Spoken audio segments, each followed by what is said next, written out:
Assalamualaikum warahmatullahi wabarakatuh. Bertemu lagi dengan saya Claudia Devi, peserta Latsar CPNS BPSDMD Provinsi Kalimantan Selatan tahun 2022, angkatan 9, kelompok 4. Pada kesempatan kali ini, saya diberi tugas tentang analisis isu, efektivitas, kinerja individu berdasarkan tupoksi. Untuk lebih lanjutnya, saya akan menjelaskan pada video berikut ini. Apa yang dimaksud dengan isu? Isu adalah suatu hal yang terjadi baik di dalam maupun di luar suatu organisasi yang apabila tidak ditangani akan berdampak negatif pada organisasi tersebut, bahkan berlanjut pada tahap kritis. Selanjutnya yaitu daftar isu. Untuk membuat daftar isu dengan menggunakan identifikasi isu. Yang kedua yaitu penapisan isu prioritas dengan metode USG. Yang ketiga yaitu menganalisis akar masalah dengan metode Fishbone. Yang keempat yaitu menemukan pemecah masalah dengan metode SWOT. Dan yang terakhir menyusun alternatif pemecahan masalah.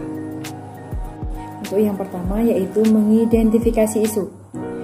Mengidentifikasi isu saya mengambil di Rumah Sakit Haji Buzasin. Untuk masalahnya yaitu untuk isunya yang pertama yaitu kurangnya kesadaran pegawai untuk datang tepat waktu.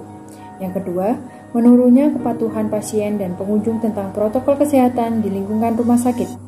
Yang ketiga, sulitnya membatasi jumlah pendamping pasien selama di rumah sakit. Dan yang terakhir, kurangnya pengetahuan tentang pembuangan sampah yang benar bagi pengunjung. Setelah diidentifikasi isu, selanjutnya yaitu penilaian kualitas isu dengan menggunakan USG atau APKL. Kriteria kualitas isu diberi scoring dengan menggunakan skor 1 sampai dengan 5 dengan ketentuan 5 sangat kuat pengaruhnya, 4 kuat pengaruhnya, 3 sedang pengaruhnya, 2 kurang pengaruhnya, dan 1 sangat kurang pengaruhnya. Untuk selanjutnya yaitu penapisan isu dengan APKL. APKL yaitu A. Aktual, P. Problematik, K. Kalayak, dan L. Layak. Untuk isu yang pertama yaitu kurangnya kesadaran pegawai untuk datang tepat waktu, jumlahnya 13, prioritas keempat. Dan yang kedua menurunnya kepatuhan pasien dan pengunjung tentang protokol kesehatan di lingkungan rumah sakit, jumlahnya 15. Dan prioritas ketiga. Yang ketiga, sulitnya membatasi jumlah pendamping pasien selama di rumah sakit. Jumlahnya 19 dan prioritas pertama. Dan yang keempat, kurangnya pengetahuan tentang pembuangan sampah yang benar bagi pengunjung. Yaitu jumlahnya 18 dan prioritas kedua. Selanjutnya yaitu dengan penapisan isu dengan metode USG. Yang pertama yaitu kurangnya kesadaran pegawai untuk datang tepat waktu. Dengan penapisan isu dengan metode USG jumlahnya 10. Yang kedua menurunnya kepatuhan pasien dan pengunjung tentang protokol kesehatan di lingkungan rumah sakit yaitu 12.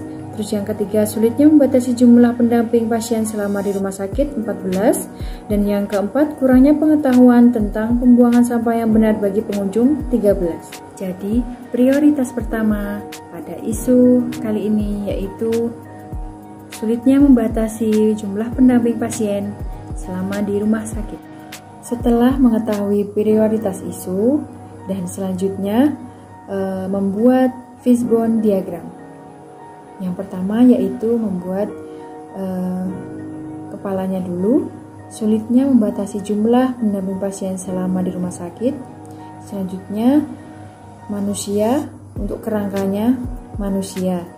Kurang pengetahuan, rendahnya tingkat pendidikan. Untuk metodenya, yaitu tidak ada sarana edukasi dan kurangnya edukasi. Untuk lingkungan sosial, banyak akses menuju ruang perawatan, dan sarananya tidak ada kartu identitas penunggu pasien. Selanjutnya yaitu analisis isu dengan menggunakan SWOT. Yang pertama, kekuatan atau strength. Adanya poster atau tulisan tentang pembatasan pengunjung, pemberian informasi pada keluarga pasien tentang aturan kunjungan sebelum dirawat inap. Selanjutnya yaitu sosialisasi petugas keamanan untuk membatasi pengunjung. Untuk kelemahan atau weakness yaitu tidak adanya identifikasi penunggu pasien, kartu penunggu, dan jalur keluar masuk ruang perawatan bisa diakses beberapa jalur. Ada poster atau tulisan pembatasan pengunjung namun tidak pernah dibaca oleh pengunjung. Untuk kesempatan atau opportunity, yaitu himbauan pemerintah tentang protokol kesehatan tentang tidak berkerumunan dan jaga jarak. Pengetahuan masyarakat tentang potensi rumah sakit sebagai tempat penularan penyakit. Selanjutnya yaitu pengetahuan masyarakat tentang penularan COVID-19. Untuk ancaman, yaitu rasa kekeluargaan yang tinggi membuat pengunjung ingin selalu berdekatan dengan pasien, ketidakpercayaan masyarakat tentang COVID, dan ketidaktahuan masyarakat dalam penularan penyakit bila terlalu banyak yang menunggu pasien. Selanjutnya itu menyusun alternatif masalah isu. Yang pertama, melakukan sosialisasi berkala seputar pembatasan pengunjung di rumah sakit kepada pasien dan pengunjung. Untuk tahapannya yaitu menentukan jadwal rutin membuat media edukasi. Untuk outputnya, pasien dan pengunjung rumah sakit mengetahui tentang pembatasan pengunjung pasien. Untuk pihak terkait yaitu perawat, tenaga kesehatan lainnya. Selanjutnya yaitu membentuk petugas keamanan untuk selalu mengawasi pengunjung yang ada di ruang pasien. Untuk tahapannya, berkoordinasi dengan petugas keamanan di rumah sakit untuk pengawasan jumlah pengunjung. Menjelaskan tujuan, fungsi, dan tugas kepada para pengawas. Output, kesadaran untuk mematuhi peraturan di RS dengan sukarela. Untuk pihak terkait, perawat, dan petugas keamanan. Yang ketiga, memberikan jam besuk pasien dan pengunjung bergantian masuk ke ruang pasien. Untuk tahapannya yaitu berkolaborasi dengan tim pengawas pengunjung pasien. Output, pengunjung pasien paham dengan jadwal besuk dan jumlah yang menunggu pasien di ruangan. Untuk selanjutnya, pihak terkait yaitu perawat dan petugas keamanan. Sekian penjelasan dari saya. Semoga bermanfaat. Wassalamualaikum warahmatullahi wabarakatuh.